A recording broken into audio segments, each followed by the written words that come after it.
Hey guys, welcome back to the next video in my Christmas planning series for this year. So this video is all about the things that you can crack on with, get ahead, do in November, just to help make your Christmas an enjoyable experience, stress-free, and free up some of your time that you can actually enjoy your Christmas, enjoy the whole season, and do lots of fun things.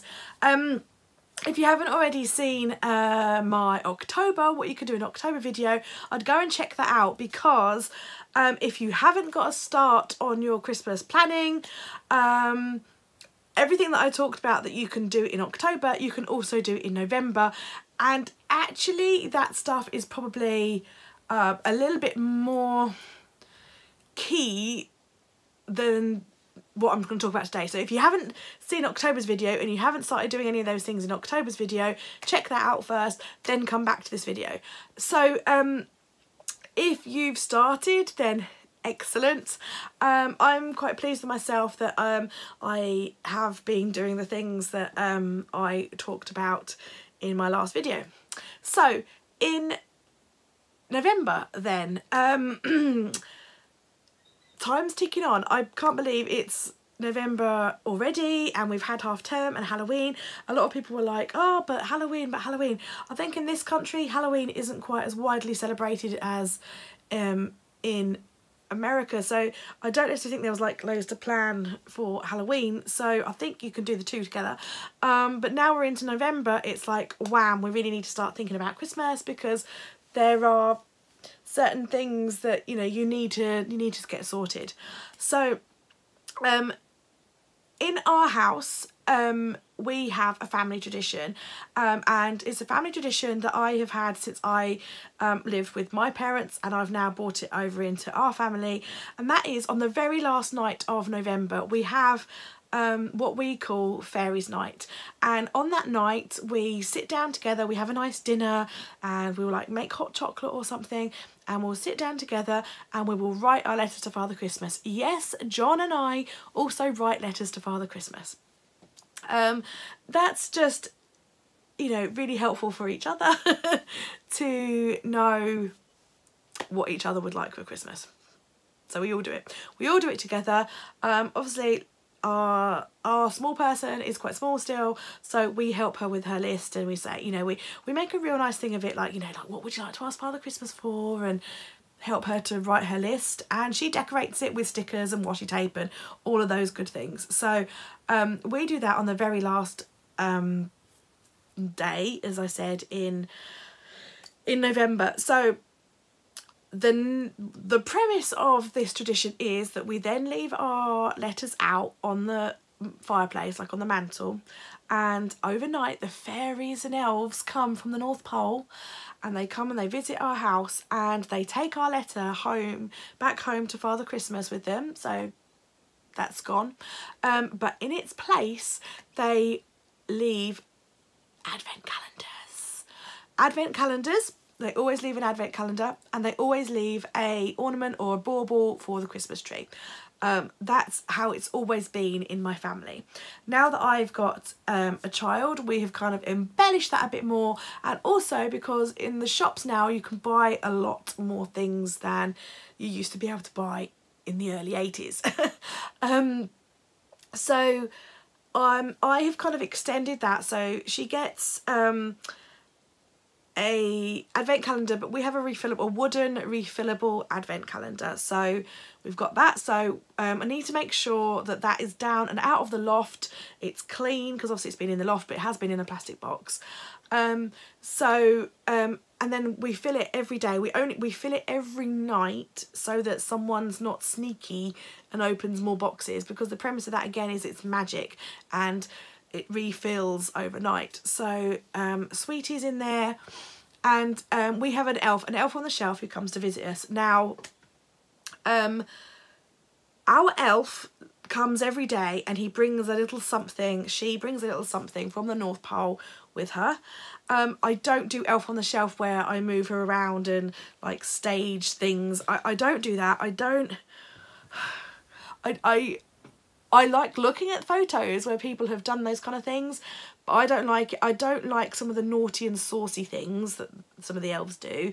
But then I've got a small child. And also, I don't want to clear up the mess, if I'm perfectly honest. I'm going to have a sip of tea. I don't want to clean up the mess. You know, when I see some of these, like, things, I'm like, oh my god, the mess. Anywho. So that is also extended in our family. So the elf comes and she brings something every day.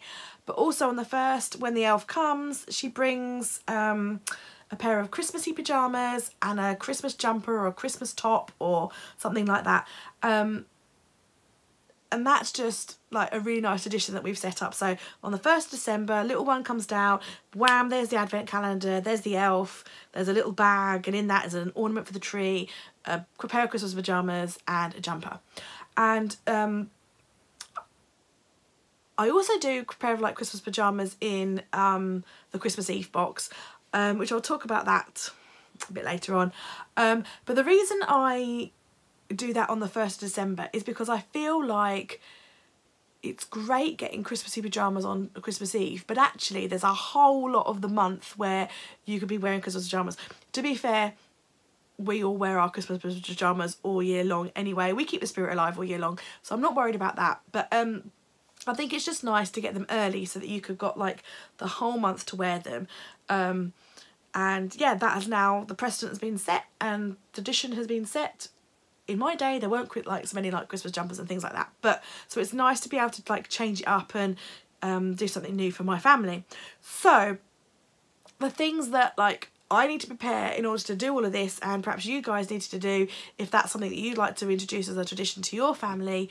Or, I mean, most people do have advent calendars. And then, so the number one thing is make sure you buy your advent calendar, whether it's a reusable one or one of those like, you know, chocolate ones that you refill.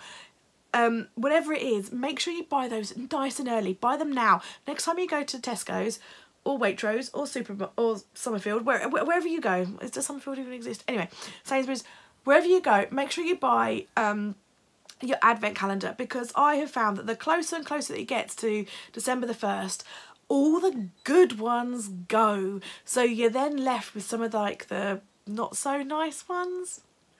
So yeah, buy your advent calendars nice and early. You know they're done.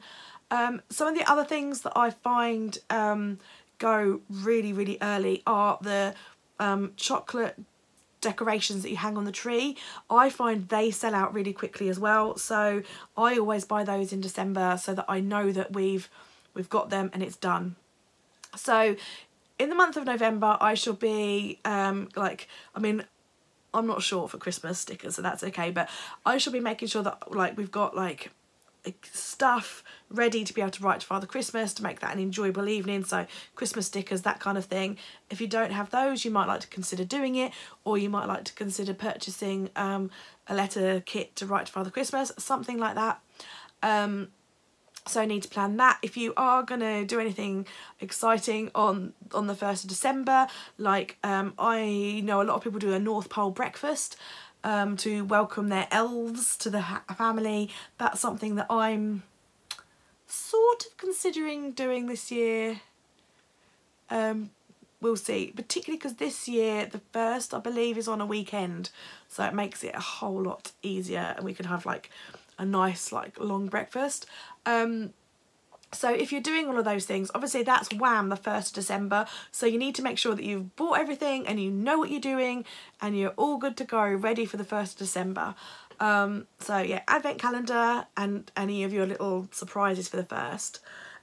Elf on the Shelf. If you are doing Elf on the Shelf, now's time to plan and prepare for doing Elf on the Shelf. If you are one of these people who moves it around all the time, then you need to like kind of think about what you're going to be doing and if there's any props you need. You know, oh my gosh, people do some amazing things with their elves these days, don't they? So go on Pinterest and look for suggestions. Get an idea in your head about what you're going to do with your elf, just so that it makes things a lot less stressful. You can write yourself off a plan, a checklist. I have freebies for those, which I did a couple of years ago, which I'll link below for you guys. Yeah, write down, plan what you're going to do with your elf, plan it now, and then it will be less stressful. You won't get to like 9, 10 o'clock of an evening in December and be like, and you're just going to bed and you'll be like, crap, we haven't moved the elf. We haven't moved the elf. What are we going to do? There's nothing more stressful than like you're tired, you want to go to bed and you've got to move the damn elf. So be prepared, write a list in your planner, and make sure you know what you're going to be doing. If you need to buy anything, like if you do need to buy flour for your elf to do like angel wings in or something, then make sure you've got flour in. Top tip, make sure, be prepared. Okay, so what else can you do? I've got a list in front of me. I had a little think and a little list. So we've got all the advent ready. We've got this wow December the 1st thing going on. We've got the elf sorted. Christmas tree, we like to put our Christmas tree up the very first possible point that we can, and for us that is our very first non-working day in December. So for this year it will be the 1st. So we'll go and get a tree. We do buy a real tree every year, which we get so much out of that tree when we use it. We have a beautiful tree in our house, but then we also recycle it. We also use cuts off it to make floral arrangements. We recycle it. We do bits with the tree afterwards. But if you have a reusable tree every year, like a plastic tree every year, is your tree broken? Do you need to buy a new one? Start having to think about that and when you're going to be putting your tree up. You could start to make sure that you've got space in your house, all of that kind of stuff. So whilst we're having a look at like space in our house, it might be a good idea to start having a little look at your children's toys and seeing if there's anything that they've outgrown. If there's anything that you could perhaps sell, you've got time to sell them to make a bit of money to then buy them some new toys, or you could donate them to charity shops or preschools or hospitals or wherever places need toys. Now's a good time to do that and get the children involved if they're old enough, to get them aware of the benefit and the beauty of like donating things that they no longer need and moving them on. They will then have space for their new toys they'll get for Christmas, but also you'll be helping out the community or someone else with toys. If you're donating them to a charity shop, donating them now in November means that people have got time that want to buy toys and etc. from charity shops. They've got time to then go and buy those. It's no good donating them to the charity shop like a week before Christmas, because then people can't buy them. So the earlier if you've made that decision that you're moving toys on, the earlier you can get them to charity shops or wherever needs them, then people have got time then to go and buy them ready for their children for Christmas. So I think that's a good thing to do, and make children aware, more aware, more involved. Okay, so something that I should have talked about ready for like the 1st of December is if you are going to be taking part in a Christmas memory keeping project or just like a December daily, November is the time to think about whether that's something you want to do, and to make sure you've got everything in place, prepped and ready to go for that. So make sure that you've got your album or your journal and your supplies and everything that you're going to want to use in that project. Gather it now, accumulate it now, and then you are ready to go on the 1st. So when the 1st rolls around, all you've got to do is print off your photos, stick them in, do a bit of embellishments or whatever. A lot of people do prep pages in advance, so have a look on YouTube. There are loads of videos of people talking about prepping for December daily. I'm also going to do a prepping for December daily video soon. So look out for that on my channel if that's something you'd like to see. So yeah, if you want to do a December daily, or if you have no idea what a December daily is, type it into YouTube. You will have tons of stuff come up. But November is the time in which to get all your prep work and everything done ready so that you can start on the 1st of December. Swig a drink.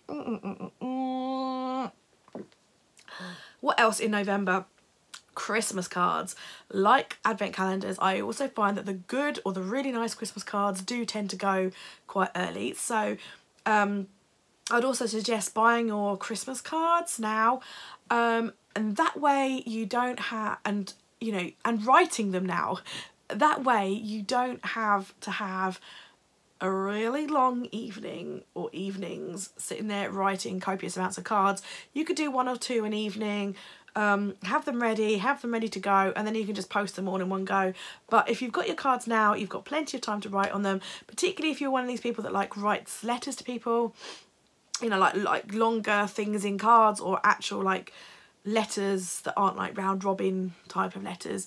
Then you've got plenty of time. You can be more relaxing, you can have a nice G&T or a sherry, and you can just sit and write your cards leisurely without the stress right at the very end. You don't have to send them now, just that, you know, you've got time that you can do them at your leisure. A lot of people, we used to do a photo shoot for our Christmas card. A lot of people do photo shoots, and I think they're absolutely lovely. Now is the time also to do your photo shoot, so that you've got time to get everything together, all your props, everything organised and sorted, and you can get your photos done, whether you're doing it yourself, got a friend to help you, or you're hiring a professional photographer. Wherever you are on that spectrum, you've got plenty of time to get your photo shoot done and your photos printed or your cards printed, ready to go. You've got lots of time, and it doesn't have to be stressful. Again, I have freebie inserts. Over the years I've done loads of freebie inserts for inserts all these Christmas inserts, so I'll make sure to link those all below for you, so you've got those you can use. Or if you don't want to print them out at home yourself, then I also sell them as printed, so I'll leave those below as well. Okay, so along the same line as cards, some people like to make their cards, so the like paper craft making, you know, that kind of thing. So you've got more time to do that. So if you are going to be doing any crafty things that you want for Christmas, start doing them now, or at least start researching them now, start buying the stuff now. If you're going to be wanting to make ornaments or floral arrangements or wreaths or cards or homemade gifts, any of those kind of things, buy the stuff now, research it now, and start getting it done now, because the time really does slip away from you. You know, all of a sudden it's just there, and all those well-meaning things like, oh well, yeah, I'll do that, I'll do that, I'll do that. All those well-meaning thoughts that you had about making XYZ, they slowly start to flitter away as time goes on. Okay, another thing, talking about making, if you're a baker, don't forget you've got Stir It Up Sunday, if that's something that you follow. If you don't know what Stir It Up Sunday is, I'll link below so that you can like look at more information. I don't know whether it's celebrated or done in all over the world. I'm not sure. It is predominantly a Christian thing, but I believe that people from all denominations kind of do Stir It Up Sunday, or at least they kind of make stuff around that time of the month because it makes sense to. So Stir It Up Sunday is on the 25th of November. It's always on the last Sunday before Advent, and that's the time when people make their Christmas cakes and their Christmas puddings and their mincemeat for mince pies, because it gives the fruit time to soak in all that alcohol before you bake it. So traditionally that is when you would do that. So whether you want to celebrate Stir It Up Sunday or you just want to make a Christmas cake, around that time of the month is a really good time to do it. As I said, all your beautiful fruit has lots of time for soaking. And for those of you who aren't in the UK, and you might not be aware that in the UK, traditionally, less so now, I think it's starting to slip a little bit, we've always been really heavily into our like fruits, like our sultanas and raisins and currants and cherries and all manner of dried fruits soaked in alcohol, typically brandy or sherry, sometimes whiskey, Guinness. My granny used to do Guinness, We soak all our fruit in alcohol and leave them, and then we turn them into mincemeat for mince pies or Christmas puddings, figgy puddings, or Christmas cake. And it needs time, and once you've made your cake you need to prick it and keep feeding your cake with alcohol. So yeah, that's the time in which to do it. I very often make sloe gin for Christmas, and now usually you pick your sloes after the first frost, but it hasn't been frosty yet. It's been unseasonably warm, but there's still an abundance of sloes around. You can freeze your sloes and then make it so you can force like a freeze. I don't bother. I don't have a freezer. I literally just pick my sloes now. The sloes are in abundance now, so I should be going out there for a walk, picking my sloes and making my sloe gin. Yummy, yummy, yummy. And yeah, that shall be ready in time for Christmas. I need tea. I've done lots of videos today and I've got a bit of a sore throat, so yeah. So that's pretty much everything for November. As I said, you can still keep the foot on the pedal with the stuff from October. You may have other ideas if there's anything else that you do for planning wise for like this time of year. Leave us a note in the comment. I would love to read. I'd read all comments. I'm not always very good at replying due to time, if I'm honest, but I do read every single comment, and I am really interested in like other people's traditions and what other people do this time of year. So it'd be really nice to get a discussion going, or if you want to get the discussion going over in the Mrs Brimble's Happy Place on Facebook, that would also be really, really lovely. So either here or over there, just be really nice to know like what you're doing now in November to plan for Christmas. So thanks for watching, guys, and I'll be back again soon with more Christmas planning videos. Bye.